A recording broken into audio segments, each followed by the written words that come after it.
Super Bowl 56 was such an awesome event, and Kanye West got to watch it through a 6-hole mask. Run the intro.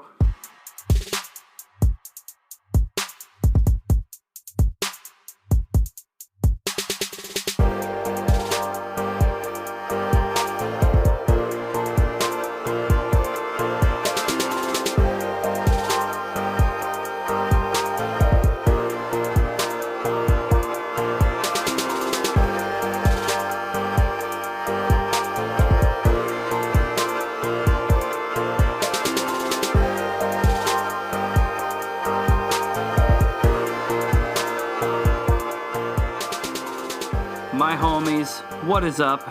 Thank you so much for tuning into another edition of the Impossible Variety Podcast with another edition of NFL Rants. It's kind of going to be a little bit of a crossover episode.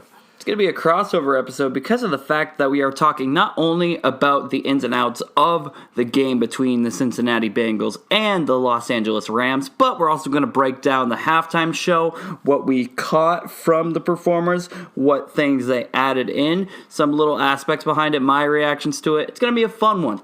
Before we get into it, I just want to thank you all for listening in thus far on the Impossible Podcast. I was not expecting this to grow as much as it did, and it has grown a tremendous amount. A lot of people have been listening to the episodes and liking it so far, because I think people are still listening at this point. I think we're still going, right?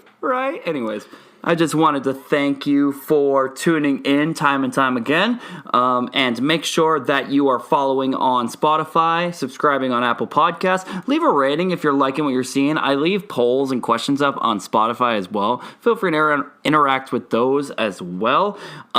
Just get involved. Let some people know that you think might enjoy the podcast. Those who might like hearing some random dude from Maine ramble about football, about music, about pretty much everything going on. So make sure you spread the word about the podcast and rate, subscribe, follow so that you don't miss anything. Let's jump into it. Oh, just to preface a little bit as well, I should also say that I am a little bit down with the sickness at this point in time. It's a little bit better now, but coming off a cold a little bit, had to miss a few days of work, but we're going to get through it.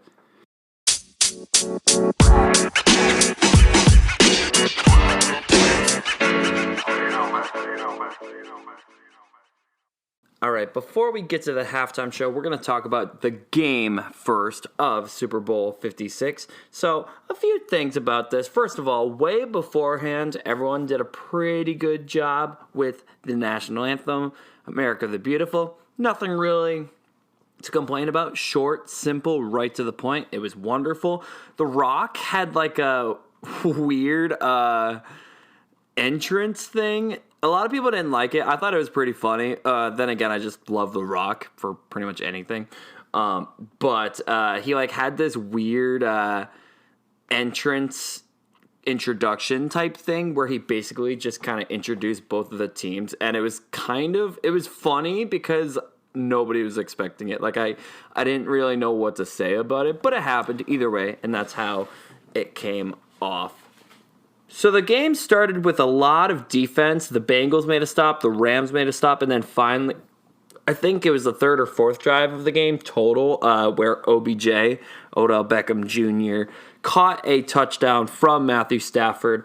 And it was a pretty good throw, an even better catch in my opinion, because the coverage was pretty good too. So I was like, all right, cool, good grab. But so they gave up the touchdown there. The Bengals gave up the touchdown, and that being said, they go up 7-0. And then I think what happened was, oh my gosh, I lost my mind. Jamar Chase made this sick one-handed play down the sideline, and I like lost my marbles. Like, amazing play. Jamar Chase, if he did not win Offensive Rookie of the Year, I would not have known what to do because he straight up deserved the Offensive Rookie of the Year. He should have gotten Offensive Rookie of the Year, and he did. The only really big competitor that he had was Mac Jones, in my opinion, and like, I'm a Patriots fan, straight up.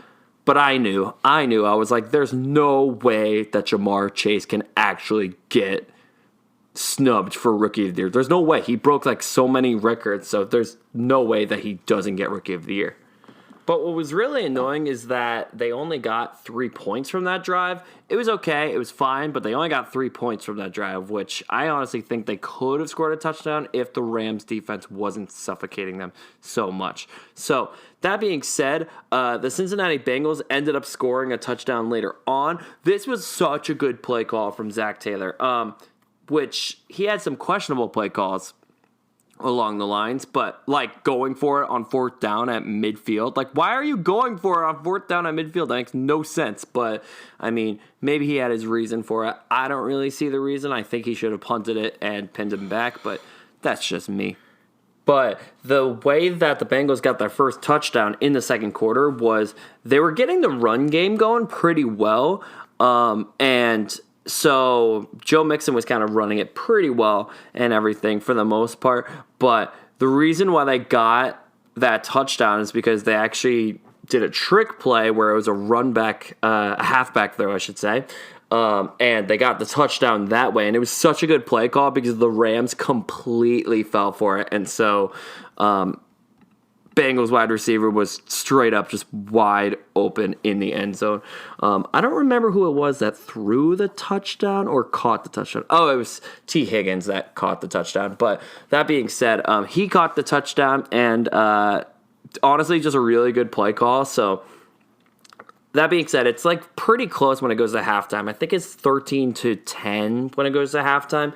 So after they get back from half, the Bengals have won the toss, so they defer it and they get the ball back. I think the very next play, they literally huck one down to T. Higgins. And by the way, this was kind of bad. I'm going to say this right now. The reffing for the Super Bowl was not good. It just was not good at all, in my opinion. And that makes me so mad. The reffing in the Super Bowl, I'm like, one of the biggest games of the year should not be as dismal as it was. Like, I don't know why that was the case, but it apparently was. So on this touchdown, it was a really good ball from Joe Burrow, but I will say straight up that the refs blew the offensive pass interference call. Like, it was straight up a face mask on T. Higgins, and they just missed it. They straight up just did not get it right. And I don't know how they missed it. Jalen Ramsey, who was covering him, was like, where's the flag? And, you know, you have players that are complaining about, oh, there's a flag, I need a flag type stuff. That was a warranted flag. That should have been a flag. That should have been called for a flag, and it didn't. So I'm like, okay. Now, some people are like, oh, it's karma because they didn't call a pass interference on the Rams a couple years back. Now it's coming up back to haunt them. And I'm like, whatever, that's fine. I guess karma, yada, yada, yada, whatever, you know. But no, they blew that touchdown. But the most notable thing was that, for the most part, during the entire game, I will say that the offensive line for the Bengals was not good. And like, that seems like pretty straightforward, right? But the Bengals offensive line was not protecting Joe Burrow enough. Like, I will say that, and this actually, I'll get to this later, but I will say that for the most part, they kind of held up a little bit. Like, Joe Burrow was getting the ball out very, very quickly to his receivers and everything, kind of really quick, so that Aaron Donald couldn't even make a play for like the first 2 or 3 quarters. But that started to unravel a little bit as the game went on. In the fourth quarter, it was a little bit frustrating to watch the Bengals because of the fact that their offense just went completely stale. Now, the Rams a little bit kind of went stale, but they were able to get the job done because the Rams ended up winning the game 23-20. But I gotta say, though, I gotta give a massive, huge shout out and props to Cooper Kupp because he has had the most incredible season. And I was actually just reading about his story. It's actually really kind of an awe-inspiring story. When he was going to college and everything, his, I think now wife, actually like paid for everything. They lived together, and she paid for everything. Basically, it was like, worry about football, worry about getting to the NFL. I'll take care of the rest. And the fact that now he has the future that he does, he's also like, now he's a Super Bowl MVP and everything. With all that and just kind of the graciousness of his support system and everything, like, great story. If you haven't like checked out anything on Cooper Kupp, do check out his story because, man, really cool stuff. And like, grind it, just straight up grind it. What a killer season. He got the Triple Crown for, I think it was receiving yards, receptions, and catch. I don't remember, but he did get the Triple Crown on all receiver stats, which is absolutely insane. I honestly think he probably could have won MVP, but the MVP is a very quarterback-centered award, so they're not going to give it to a player unless they really like prove their point. But it's been a quarterback award for a while, which is kind of annoying, but that's the way that the league kind of centered it towards at this point in time. But I got to give a huge shout out to Cooper Kupp because Cooper Kupp ended up making some really pivotal plays on that 4th down play that was kind of pretty close to like the 2-minute warning and everything on that jet sweep. Straight up just grinding, making crucial plays to keep the drive going, keep the drive moving and everything. And then eventually burnt Eli Apple, which I'll get to him in a second. Good God. Eli Apple to get the game-winning touchdown ultimately. So really awesome drive, and he was like kind of the pivotal point of that drive. And he got Super Bowl MVP because of how well he did during the game. I think OBJ could have possibly gotten MVP if he hadn't gotten injured throughout the game because he was being really effective during the game, but he got injured, so they stepped up to play, and Cooper Kupp was the next guy up, and he made it happen. But I gotta say this right now. Now, I don't know what the depth is for the Bengals. I really don't know what the depth is for the cornerback position, but you knew that Eli Apple was getting burnt pretty much. Like, that's your number one corner. Is it really? Like, I don't know why you handed him that contract at this point because, first of all, he was, like, talking trash, and yeah, that's fine on, like, some level. Like, whatever, you can do that and everything. But not only was he talking trash, but he is getting absolutely left in the dust, and yet he's still talking trash. I'm like, what are you doing, dude? So, basically what happened is, I don't know why, I don't know how this happened, but Eli Apple ended up being on Cooper Kupp for the most important play, or few of the most important plays. He got left in the dust by Cooper Kupp twice. Twice he got fooled and let Cooper Kupp score touchdowns. So I don't know what the thought process was for that, but basically they dropped the ball when it came to stopping him. So Eli Apple, that's on you, dude. I don't know what to say to you about that other than Apple crisp, more like Apple burnt. Am I right? Ha ha ha ha ha. Ha ha ha.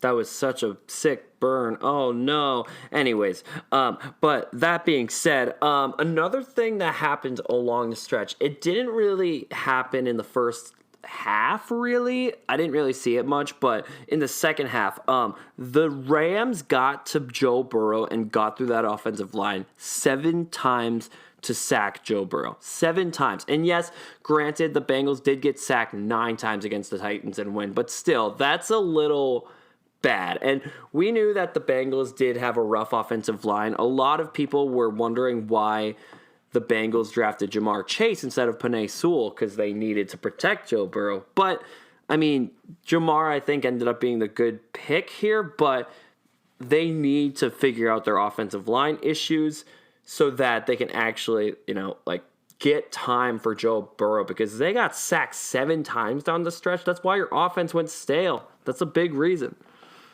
Now, I don't know why I didn't hear about this. I think it might have only come to light when it came to like game time and everything, but it was rumored that if Aaron Donald won the championship, if they won the Super Bowl, then he was going to retire.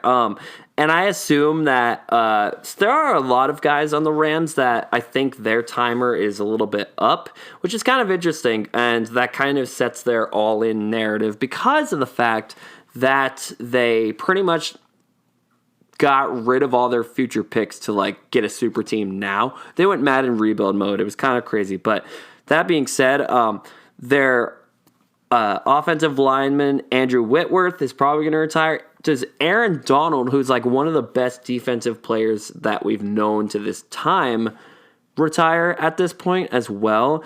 And most importantly, like what is going to happen with the rest of the players coming? Is Von Miller going to retire? We don't know what's going to happen with the Rams. So they got their championship, but I'm a little curious about what's going to happen to the future. As for the Bengals, they need to figure out their offensive line, and I think they're going to be back sooner than they think in the Super Bowl.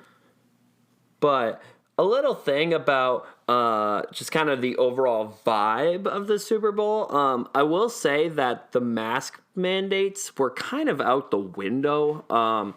And you can believe what you want to believe about the mask mandate. That is completely up to your own doing and free will and your brain. So you can think whatever you want on that, but I just thought it was kind of interesting that I heard that there were mask mandates supposed to be in effect inside and outside for the event. And I saw celebrities and like everyone just not doing it. Kanye had a very wonderful mask.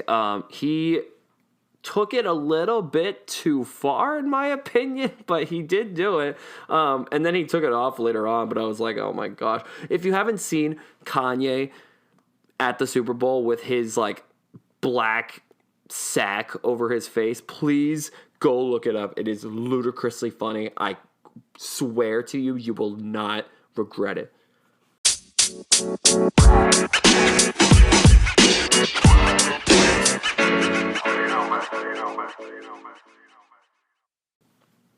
Okay, so now we're going to talk about the Super Bowl 56 Pepsi halftime show. And I got to say, when it got announced that this was happening, I was like, this is such a huge stacked lineup. And it had a lot of margin for error, but in my opinion, I don't think it missed like at all. Because you have 5 of the biggest names in rap and hip-hop. You've got Kendrick Lamar, you've got Eminem, you've got Snoop Dogg, you've got Dr. Dre, and you've got Mary J. Blige. So, a lot of big names, a lot of household names in the music industry, not just the genre, the music industry, and they're all coming together for a Super Bowl halftime show. Like, crazy lineup. And so because there was so much room for error, or I should say little room for error, my apologies, but there was so little room for error because everyone's like, it's like 5 of like the biggest stars in the world and like in the music industry. And so they had a lot of kind of pressure on them to make a halftime show worth watching, and boy, I gotta tell you, they pulled it off. Now, I'm gonna tell you this right now. I'm gonna rant. I know I'm ranting for this entire podcast, but I'm gonna go on a little bit more of an intense edge right now. Some people are calling it the worst halftime show ever. First of all, you say this every single year. There are always people every single year that are gonna say worst halftime show ever.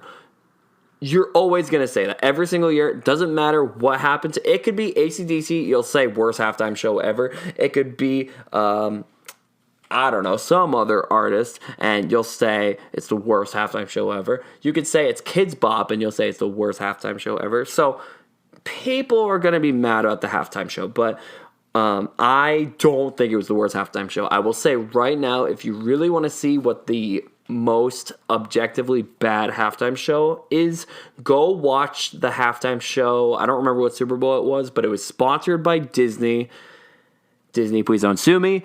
But it was sponsored by Disney, and it was like I think I think it literally looked like It's a Small World, but like as a Disney halftime show.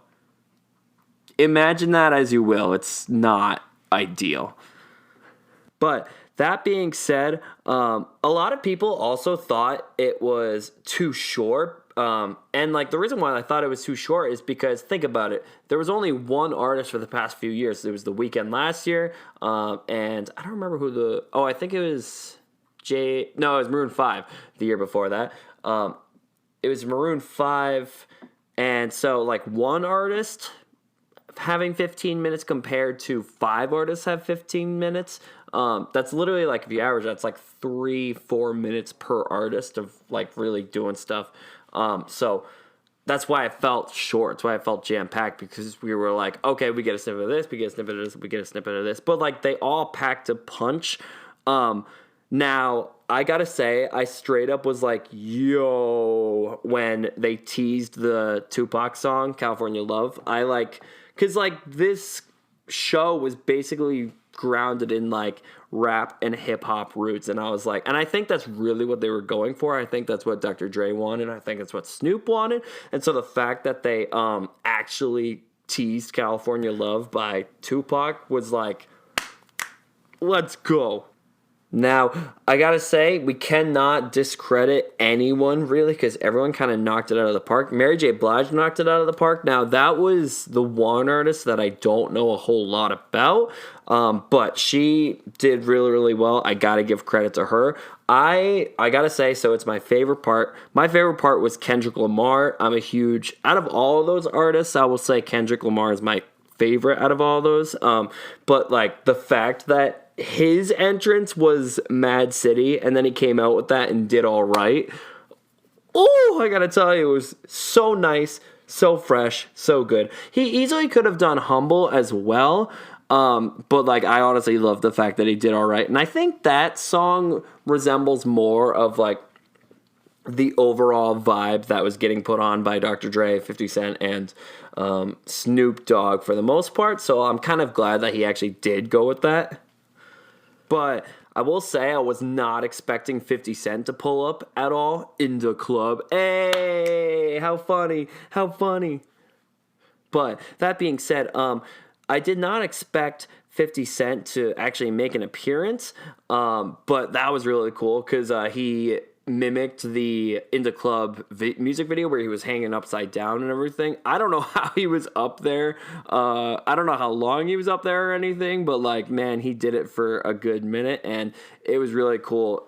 Just so smooth into that transition and everything. I'm going to tell you right now, I've been seeing this online. I don't know why people have been commenting on his appearance. Frankly, I don't think that's warranted. I don't think it's necessary. I think you're just genuinely trying to find something to pick at because you're a bully. That's all I'm going to say. Why you bully me? And if you were one of those people that were like, oh, 50 Cent looks like 75 cents now. I'm like, come on, grow up. Don't be a bully. Grow up.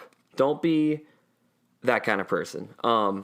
And, like, he actually responded to that type of shade because, like, a lot of people have been saying it. He actually responded to it being like, you can't fat shame me if I'm not afraid of being fat. I was like, what? Did he actually say that? It was something along those lines. It was hilarious. I was like, you go, dude, you go. But I was like, I didn't understand why that even topic was being approached. I was just trying to watch a show and like then I see people are commenting on his physical appearance and I'm like, it's not like he's doing drugs on stage. Calm down. You're being like, you're straight up just being a bully. That's what you're doing. I'm not gonna sugarcoat it. You're just being a bully. Now to all those people out there that are like, oh, stop being so sensitive. You know, you could just like, there's a door. Obviously, we notice a change in appearance. You could be respectful about it. There's a door. You have a choice. You can either close the door and just leave it alone, or you could run right through it. And you guys just ran right through it and decided to just pick on someone's appearance because that's what you do. Because that's how you feel about things that you don't like, apparently. I can't tell you basically, I thought 50 Cent did a good job, and I don't really think he cares anything about what you folks have to say. But that being said, they had Eminem do Lose Yourself, which, like, what other song were they going to have Eminem do? I was like, maybe they're going to have him do Rap God, but then I was like, no, there's no way. There's no way. So they had him do Lose Yourself, and he actually, he came up with a band. He actually got to like the other side of the stage, and he was with a full band. And who do I see playing drums for Eminem but Anderson .Paak, who's freaking playing drums on Lose Yourself by Eminem. I'm like, they got Anderson .Paak out here? What the deuce is going on? I was so stoked. And like, obviously, it was pretty darn obvious because his bass drum head said Anderson .Paak on it. So if you missed that, you can go watch it. But yes, he was right there. I was like, they literally got Anderson .Paak out here. Let's go. And then once that's over, Dr. Dre, who I didn't even know plays piano apparently, and like, you can say if it's faked if you want to. It didn't look faked, but he plays a piano intro into Still Dre, and then they go right into that to end the show, and like, just so smooth, like all the way around. It didn't feel like there was anything jarring about all of it, but I thought overall really cool show. The reason why it felt so short was because it was so jam-packed and it felt so smooth and effortless. In my opinion, did a really, really good job. I actually honestly liked it a little bit more than The Weeknd's performance last year, and I really liked The Weeknd, so that's saying something. So that being said, I want to know what your thoughts are on the Super Bowl halftime show. I want to know what your thoughts are on the game, if you have any. Did you like the game? Did you think it was a boring game? Did you think it was a great performance? Did you not? I want to know what your takes are on it. Yes, my takes were a little bit fiery, but I do want to know what you think as well. So please let me know. You can hit me at Ye Impossible Podcast Instagram, as well as vote on the poll that I'm going to put on the Spotify as well. You can also reach out to me over at my Instagram. And that being said, I hope you all have a good night, morning, evening, whatever time it is that you're listening to this, and be good to yourself along the way. And did I say be good to yourself? Be good to yourself.